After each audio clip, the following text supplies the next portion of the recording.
Добро вечер за оние што овој момент се вклучени во отворената студија, како што веќе тоа неколку пати ви го најавив. Денеска се држи тензијата за така наречената метла на Заев. И јас се потрудих да го најдам етимолошкото значење на метла. И погледajte, тоа е едно полско растение која инаку на латински се нарекува Sorghum vulgare. А иначе во македонската лексика се вообичаено се етаблира со познатата реплика ајде метла, оди си, губи се. Инаку метла тварешка е она голема метла.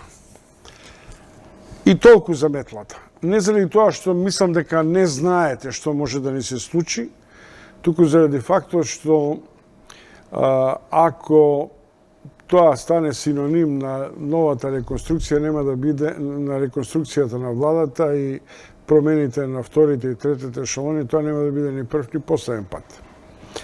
Амбициозноста во која премиерот и лидерот на СДСМ вели дека го примиле абарот на гласачкото тело, е само една алиби ситуација во која очигледно е дека СДСМ на последните избори изгуби голем квантум од своето освоено избирачко тело со што победи на претходните парламентарни избори. Метлата како модел на својна политичка одговорност не е својствена за овој период или за оваа декада. Јас паметам дека со првата реконструкција што е изведена во кабинетот на првата политичка влада на Бранко Црвенковски, многумина од министрите со кои контактира велеа еве ни следува метла. Па од тогаш до сега постојано има некакви метли. Мој вечерашен гостин е социологот Илија Ацевски, професор кој се занимава со неколку области кои се таргетирани и денеска. Тоа е образованието, тоа е промената на општествената свест и човекот во транзиција и глобализацијата и идентитетот на евроинтеграциите. Овие се дел од неговите студии, но за вовет, јас професорот ќе го прашам што ви е првиот одговор кој ќе ви кажам метла? Кога ќе кажете метла, мене ме подсеќа на оние дамнешните времиња во социјализмот, кога нешто не оди, не иде нешто, не? На идеолошка диференцијација, или? Тоа е метлата во овој случај може така и да се разбере, како една идеолошка алатка во смисла еве не оди затоа што треба ние да нешто да промениме, а тоа ќе го промениме во тие персоналните врвовите, не? Што се случува доле, тоа што се менува, тоа не е ни толку битно. И тука, и затоа ние се веќе подолго време се занимаваме со тоа и тука таа да не речам не погрешна сега изглед на Заев, не, да заигра метла така. Тоа значи да. Таа е една идеолошка матрица која во ваквите посттранзицијски времиња е многу успешна. Не? Таа колку мобилизира, толку е и факт на политичка деструкција, оти ако не ги исполните очекувањата, ве удира од глава. Така е, да. Во таа смисла, тоа што сега добро е духот нова време и смислата на ова, да речеме, сосема поинаква поставена, но тоа е таа незина функција. Да. И сега ние се занимаваме, ако мислиме дека со промената на 1, 2 или 5, да речеме, министри или во тие ешелони на врвот, не, дека нешто може суштински да се промени. Да. Јас во тоа многу не верувам. Не. Јас сум од оние кои сметаа дека промените тие идат од горе, но нивната смисла, значење, длабочина е од доле.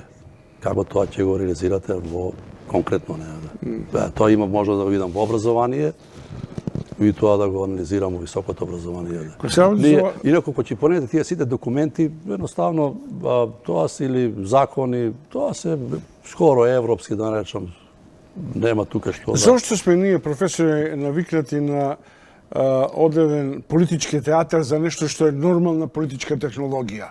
Мора да големи филозофии да правите за нешто што ви следува, Се реконструкција, подразбира тоа на смени. некој начин. Еве и сега ги слушам денешни коментари од, да речеме, ова што е средбата на Заев и Ахмети. Да. А сега тоа има, во македонскиот случај, тоа има па едно малку продлабочено значење. Да. Ние сме како нешто полу федерација, полу некое уредување кое што самите политички партии во таа етничка смисла се така функционираат. Да. Иако се тие на власт. Мислам, на власт не формира влада, Заев и и Ахмети, но нивниот договор е повеќе асоцира на тоа. Не? Еве, сега тоа се прави еден театар, како да ги забавувате луѓето сега. Тоа е замена на тези.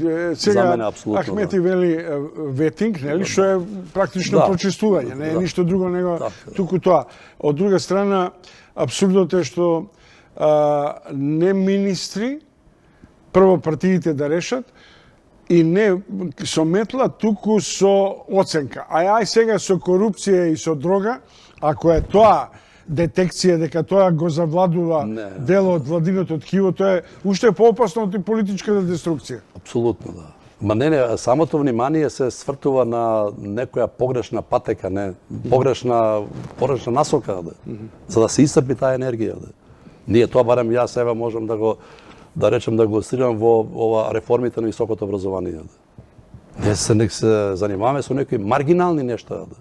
Као зградата се разрушила, руина, не, ние се дискутираме, ајде да видиме каква боја ќе има зидот, не, какви прозорци да ставиме и така натака, нема основа. Тука е целата ова логика, еве тоа во таа дискусија кој скоро колку има повеќе од месец дена се вртиме околу тоа нешто, значи метлата во македонската политика. Каде е дефектот што во нашето посттранзицијско институционализирање јас нема политичката одговорност, јас нема етичката реакција? Дали е тоа резултат на транзицијските промени во кои не беше важно тоа да се изведе на регуларен начин, туку да се изведе по секоја цена? Тоа има, да, во право сте, тоа има ова длабоки корени и ние таму пред колку години имаме разговарано на оваа тема и да баш сега се навраќам на тоа, не. Македонската транзиција е барем по нешто карактеристична во тој поглед. Она релативно се одвиваше некако као заштитена од некои удари од надвор, бидејќи некои работи така ние ги решававме, не? Но внатре сега, 91 92 година, 93 година, зборувам за кога почна кога се распана социјализмот, најголемата, всушност, како би рекол, акција од оние кои што има моќ и власт, беше како да се распредели материјалното богатство, како да се приватизира.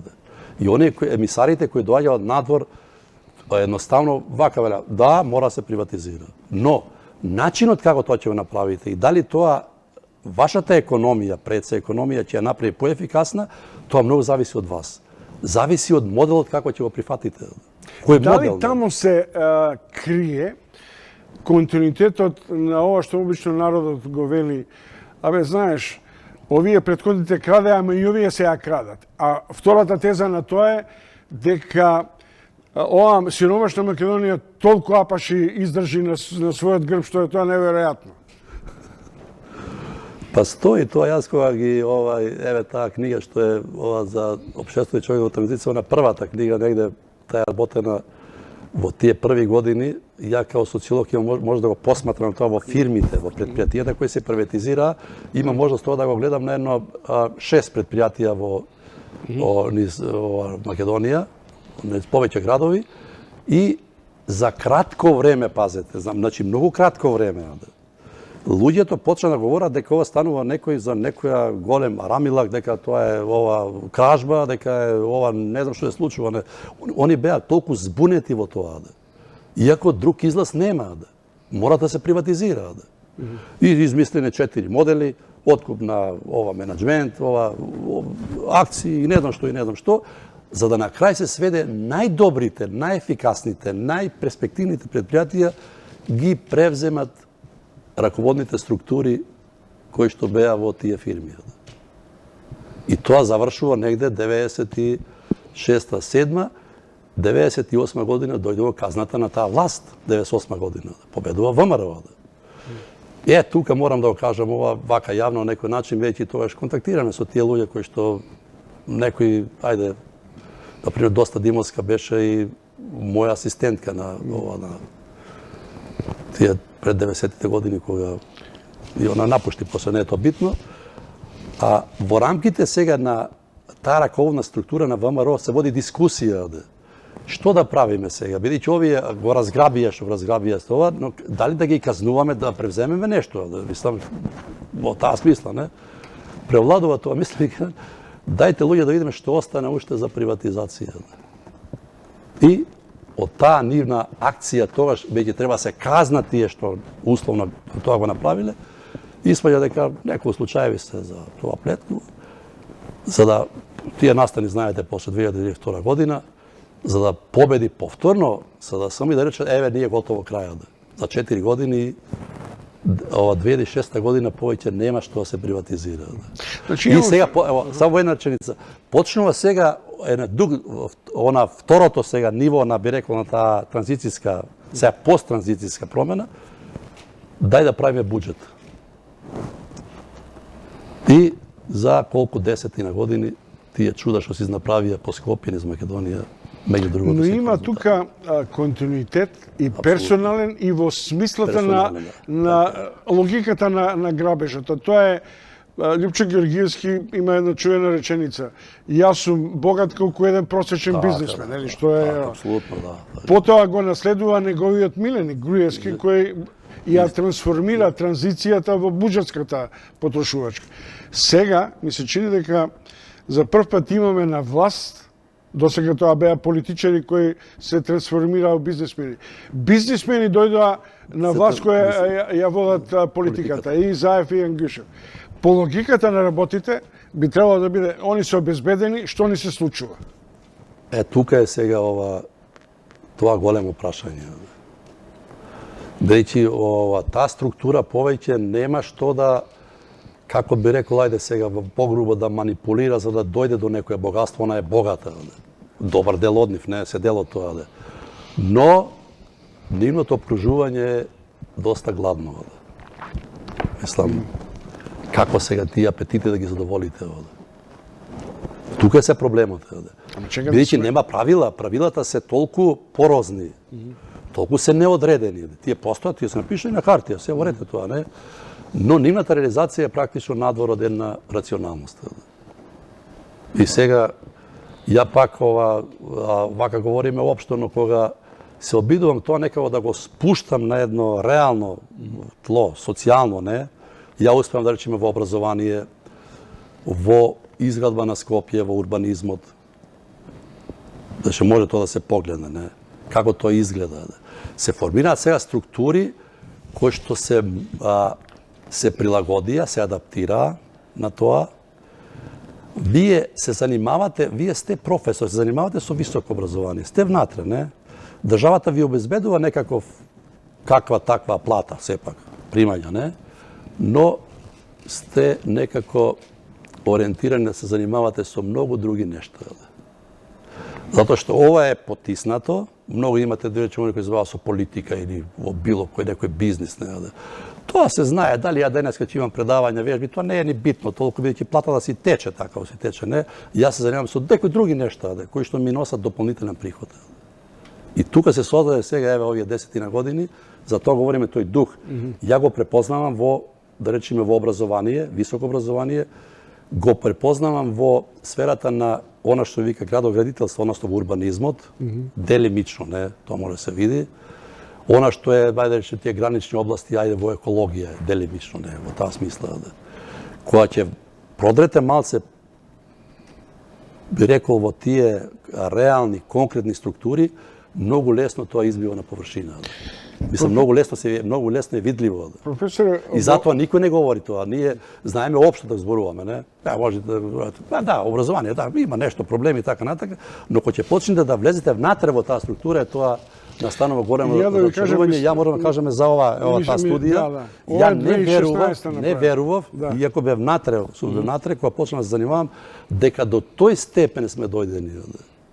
да речам, не пропаднати, туку е во таа криза, да и сам себе се убедував дека не е така. Но многу податоци, многу показатели упатуваат на тоа дека состојбите се навистина катастрофални.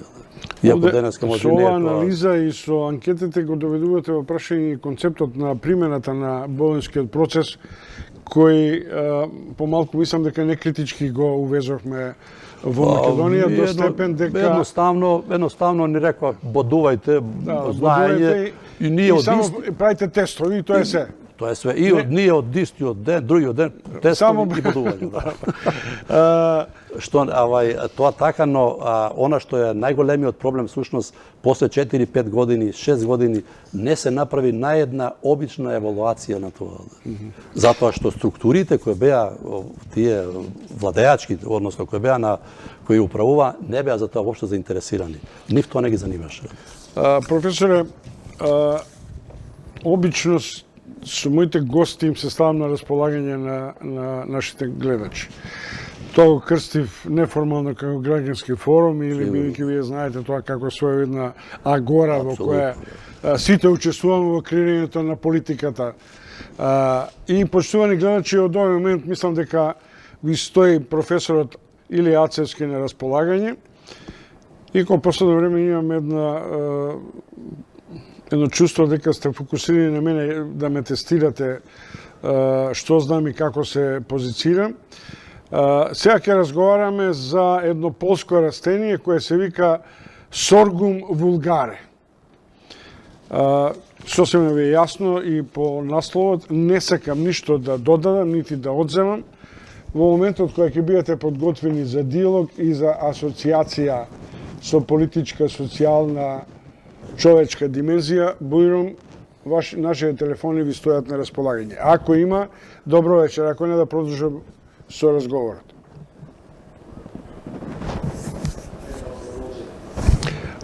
Значи, разговараме со професор Илија Ацевски да продолжиме околу прашањето на тоа дали ова влада, гледам ова трета книга, го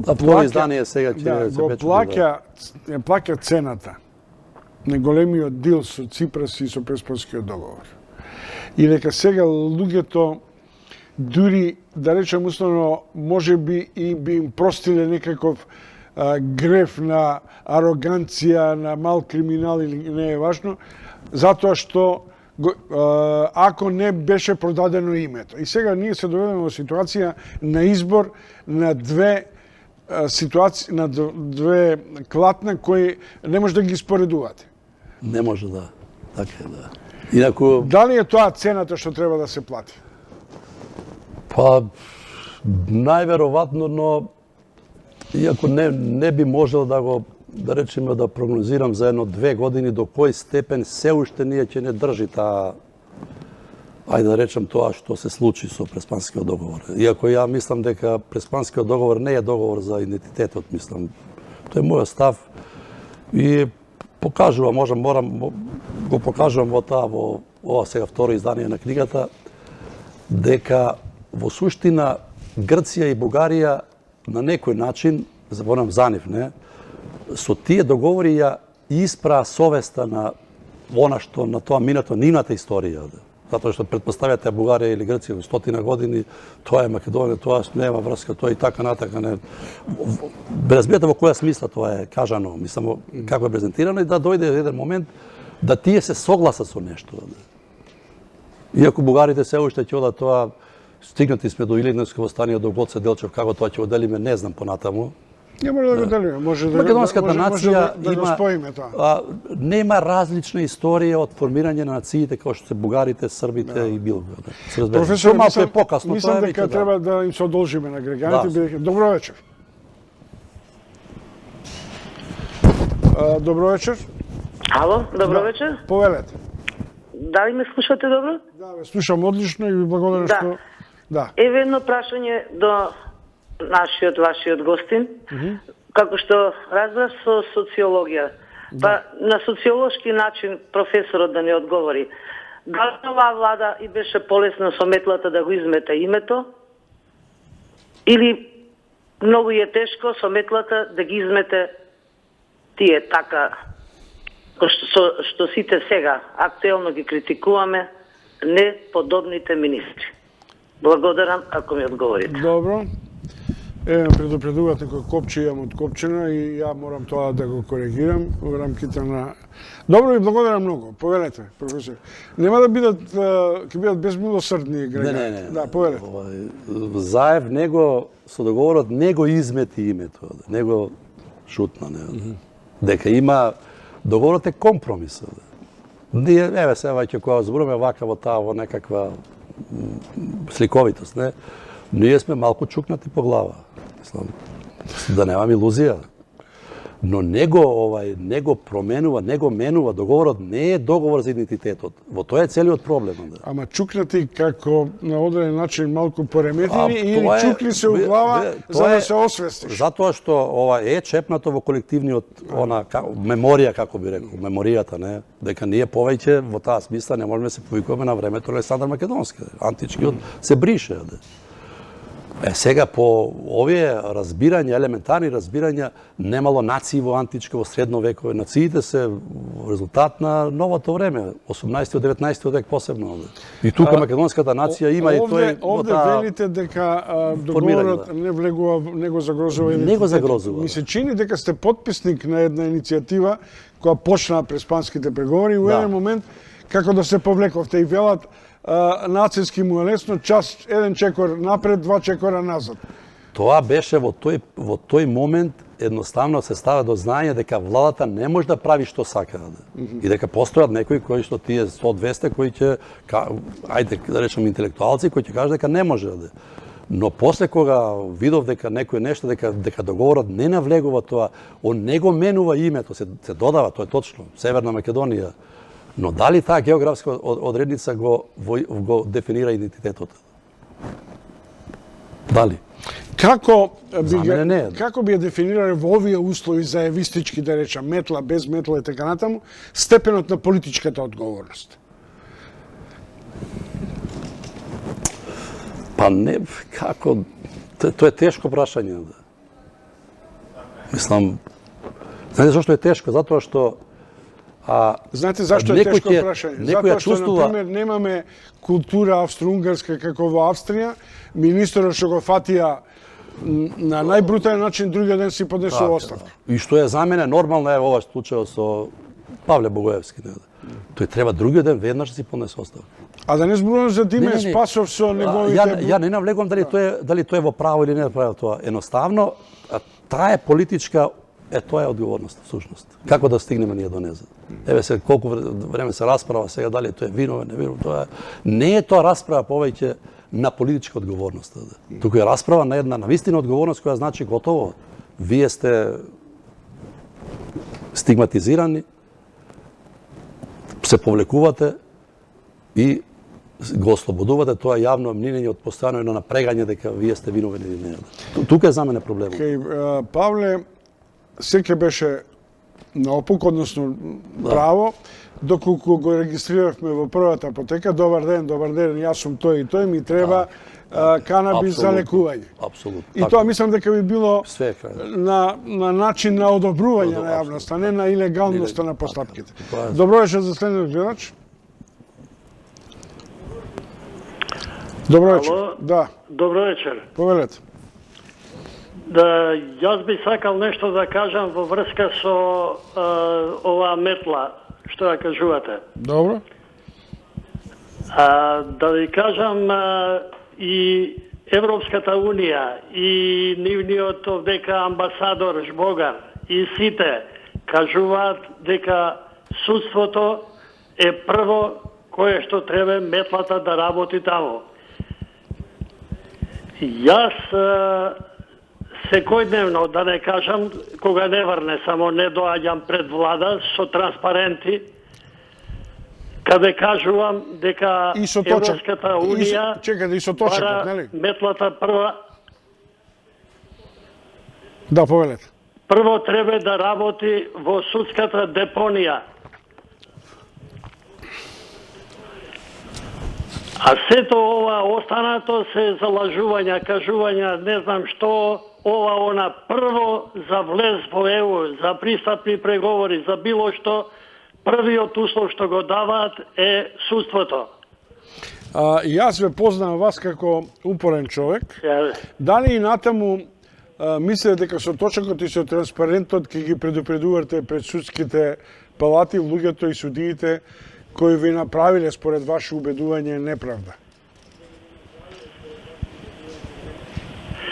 Па да ви кажам, јас себе пред известно време у влада барав прием, уствари дојдова они да ме повикаат во влада да разговараме околу ова.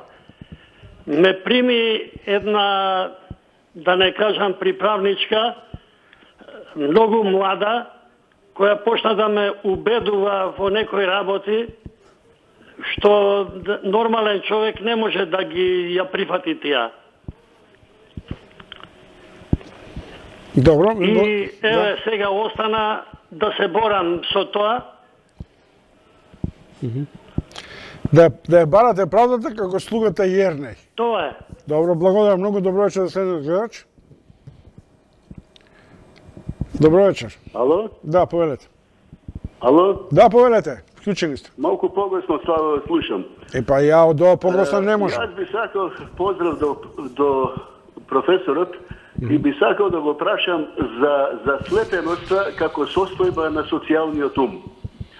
Имено минатата емисија имавте вие со професорот Панов во врска со цар Самуил, книга Ослепена држава.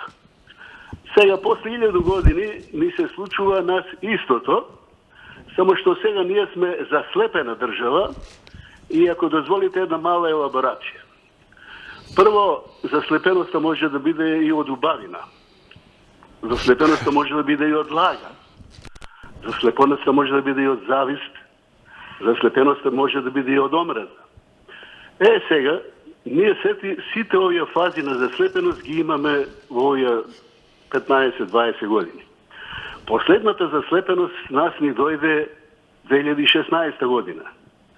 Незаслепи човек кој што вети толку многу, дури вети 5 милиарди дека се украдени, а од нив нема ништо ни 5 милиона. Вети што вети и народот го заслепи. И тој народ испадна слеп. Значи, тој е делот од слепата држава наша. И сега би сакал да не должам професорот да ми објасни како влијае состојбата на заслепеност на народот врз развојот на државата. Затоа што народот многу лесно се заслепува со ветување. Како да се избегне, како да му се помогне на народот да не биде цело време заслепен од своите елити, а посебно во таа заслепеност учествувате вие медиумите. Еве, јас, например, сега констатирам, господине Чомовски, дека вие полека се посипувате со пепел, само пазете пепелто да биде жешка. И би бил благодарен на ова ако ми одговори. Благодарам, пријатно. Добро, научен сум ја на вакви критики, што е составен дел. Јас сум јавна личност и не бегам од тоа. Повелете. Нема во борбата за власт нема друга форма,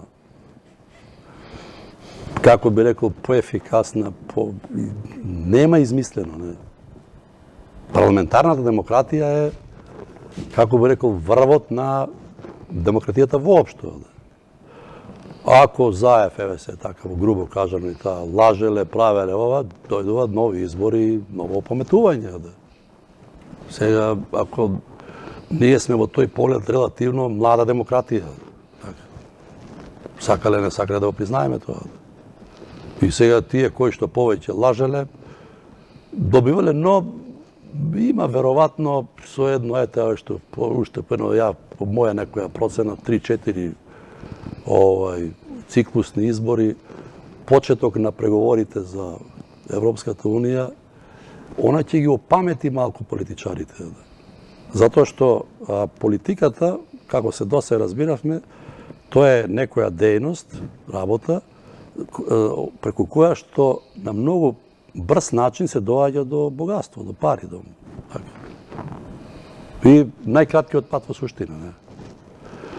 Али не може да оди тоа до крај. Не може понатаму, не. Сепак, ние кога би имале сега, веројатно ќе да заврши време, претпоставам на избори, тоа што говори господинот, таа заслепеност, би била многу обоена, не. Во Македонија, ние сме нешто посложена, како би рекол, општество, политичка заедница од останатите, не. Ние сме, сакале, не сакале, бинационална држава. Сега, кому тоа не му се допаѓа, така функционираме, не. Двете македонски опции се до тој степен елитите спротиставени. Веројатно, ги немаме тие уште формира некои црвени линии до каде може да се оди. Речи во преговорите, еве тоа беше за однос на Грција или Бугарија, не. Некоја платформа која се ќе правиме, но тоа сите го на некој начин го прифаќаме, го признаваме. Немаме ние тоа. До сега, како што моето чувство и тоа го покажуваат сите овие податоци и некои истражувања, на некој начин, кога станува збор за тие елити, тие се во основа исти, прилика.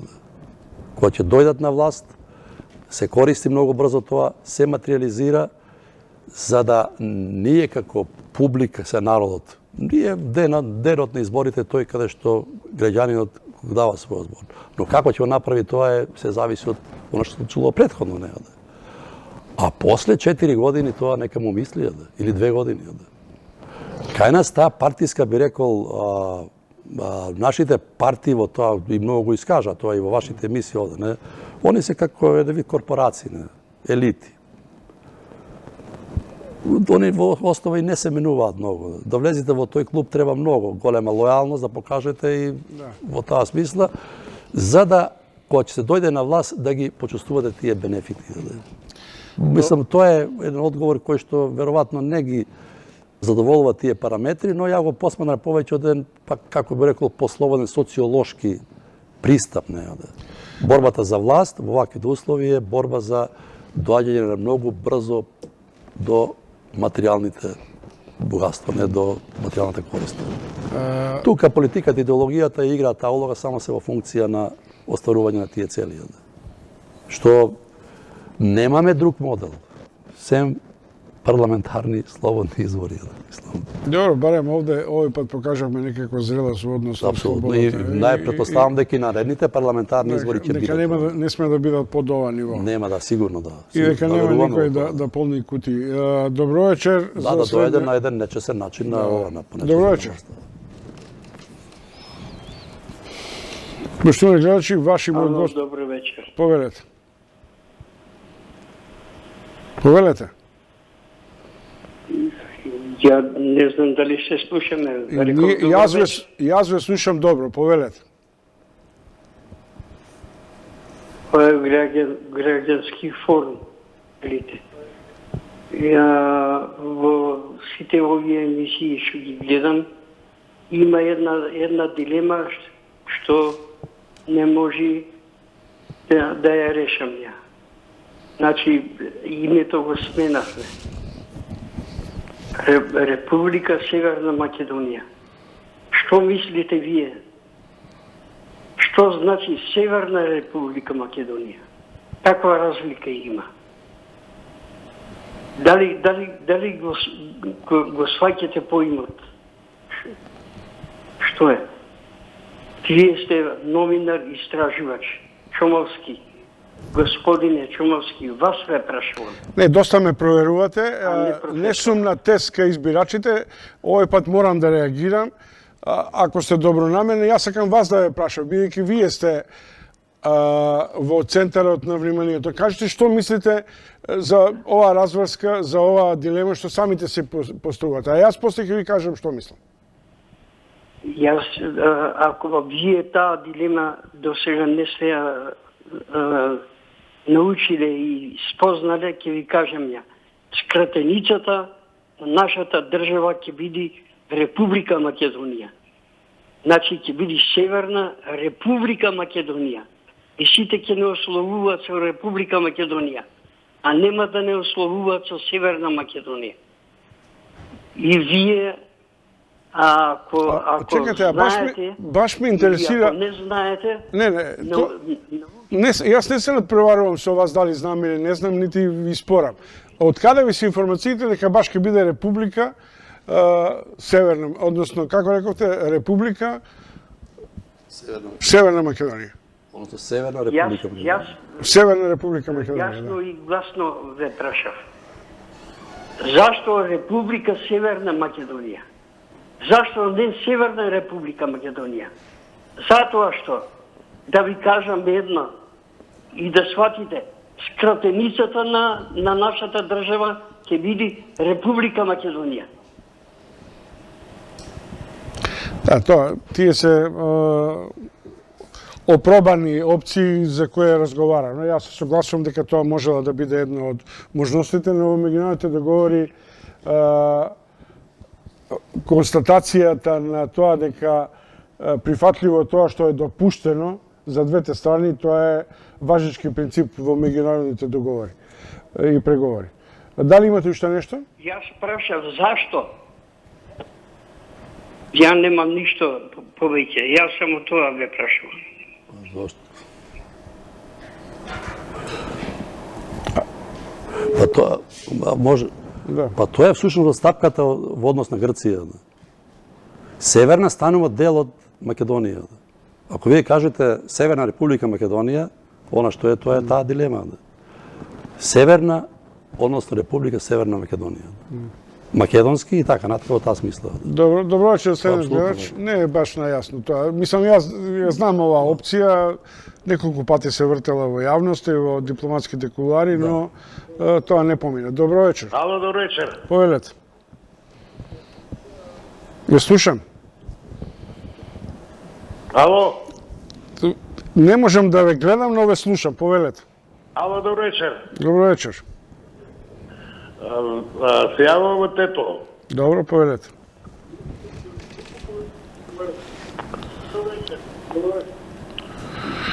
Ќе разговарате со мене или ќе разговарате со своите... Видите. Да. Во врска со метлата. Метлата, премиерот нека си ја примени во партијата.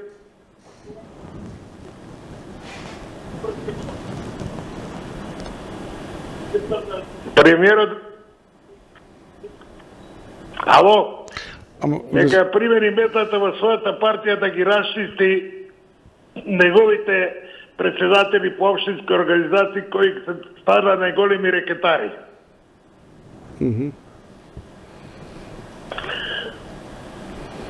Добро, ви благодарам многу. Не гледам дека сте расположени за континуиран диалог. Добро вечер за следниот гледач. Ало? Да, повелете. Повелете. Ало, добро вечер. Добро вечер. Еве, слабо се слушате, меѓутоа јас ќе зборувам, па вие дали ќе ви слушам вас или не знам, важно. Еве се во врска со темата, во врска со емисијата, добро што постои таква емисија да може да кажеме нешто и ние гледачите. Инаку, што да кажем, ова метла, ова е се релативна работа. Мислам дека е релативна. Џабе во Македонија што имало професори, доктори на наука, политичари, политиколози, експерти, веќе не знам какви ли не титули, а Македонија пропаѓа. Македонија пропаѓа советници, стотици на војниците наши, стотици заменици на премиери, на министри, на што знам колку ли не. Се заборчува секоја недела Македонија по 50 милиона евро. Се плаќа, не знам каде ли не се плаќа пари, ама така ќе е се додека некој од владетелите наши седнал во скут на некој и после веќе кажува за метла, а не смее да се пази за рачката. Рачката му е на далинско управување од друга страна и не може, метење не може да има тој, не само тој, него таа партија и ДПМН треба да ги снема од сцената на Македонија, треба да го остават народот македонски да реши. Пошто бе за скопјаните, веќе шкопјаните, ким не излезува со стапови да избркат тоа ѓубре што влегува во собрание, во влада, не само овие години две, него и досега пред тие што беа, исти били и тие. Само тие баре нешто градеа, трошеа стварно, правеа пари и тие крадеа некако, ама нешто и направија. Еве неколку згади по Скопје има, кој ќе дојде човек да види дека стварно се направени нови згради, дека Скопје заличено на стварно на прв град во државата. Арно, ама владетарите наши со нивната ука и наука што ја научиле, до собранието кога ќе дојдат да зборуваат за Македонија, а кога ќе влезат во собранието само за економија. Кога ќе влезат во општина само за економија. Пратеници, директори, градоначалници, такво плачкање на оваа држава. Или па да не зборувам за немакедонците, тие што се директори на некои македонски фирми, па од таа фирма пара не се враќа во државата. Тоа се зема, го снемува и крај. Плачкање на пошти, плачкање на банки, таков лошотилов, такво страдање на оваа наша нација македонска, нема никаде во светот државата да не си води за својата нација, него да дава предимство на она што е сака народ, а сака да владее и да завладее и да уништи носичката нација на државата, на државност. Добро, јас сега ви благодарам што се јавите, зашто ако ви дозволам и натаму, толку сте нервозни што ставам понекогаш и за здравието на моите сограѓани. Така што би било добро сите малку да ги оладиме главите. Добро вечер за следниот гледач и тука некаде ќе завршиме во контактите со вас. Добро вечер. Добро вечер. Повелете. Би сакал да се навратам на дискусијата од аспект на социологијата. Професорот рече дека малце сме чукнати по главата со договорот од Преспа. Би сакал да кажам дека ние, нашиот македонизам, го развивавме во бивша Југославија без никакви препреки. Кога после 91 испадна дека нашиот македонизам го правиме на меѓународно ниво, се најдовме со проблем. Ме интересира дека дали овој проблем кој што нас не се јавува е проблем пред се наш интерен, за да видиме како нашиот македонизам ќе го поставиме на светско ниво. Значи, тоа би сакал да слушам од професорот. И второ прашање би било од аспект на тоа, познато е дека на ниво на Европа, сите оние кои што имаат регионален идентитет, например баварци или, не знам, каталонци и така натаму, многу се повеќе европски ориентирани од аспект на, да речеме, националната ориентација. Дали ние ќе им помогнеме на грците да го развијат својот регионален идентитет со решението Северна Македонија? Паралелата баш и не ви е содена тоа, као исто каталонци ги прашале дали со нивната битка за автономија ќе ги опаметат шпанците. Така некако да е вулгаризирано. Но има едно претходно прашање што е индикативно сме го слушале околу македонизмот, како нова форма на социолошка појава, на етничка дефиниција и така натаму.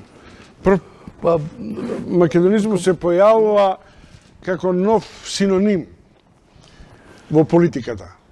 Па, тоа е во оние периоди кога вие ќе се почувствува некоја загрозеност. Еве, како можам од 2-3 реченици да го спорим, да му одговорам од таа смисла. А во социјализмот, античкиот период беше потиснат. Ние не го баравме коренот на македонската нација во античкиот период. Иако во времето на преродбата, која почнува да тоа осознавање некако се јавува таа свест на тоа национално, етничко, како да го наречам ниво, првото што се поставува се барат корените, од каде ние потекнуваме. И тоа е почнува тогаш, не оној период, сега да не го тоа историски образлагам во таа смисла, за да меѓу двете светски војни прашањето, македонското прашање е дигнато на ниво на онаа комунистичките партии, односно таа интернационална се занимава и која 32 година со тоа признавање дека македонската нација е посебна и така натаму, така натаму. За да после 45 година до 90-тите години тој дел е потиснат, не, ние сме дел од тоа, некако сме заштитени во таа држава, така, не ни можат ни бугарите, ни грците, Југославија е релативно силна во таа смисла, немаме проблеми со, иако внатрешни проблеми си постојат, не, речеме со албанците, со србите немаме проблеми, ние сме дел од тоа и така натаму, и така натаму. За да после 90-тите години избие тоа сега историско, би рекол, вреело некако во таа смисла, дека формираме посебна држава, така, Трет Илинден, како ќе го наречеме, И во тоа сега треба една енергија за мобилизација.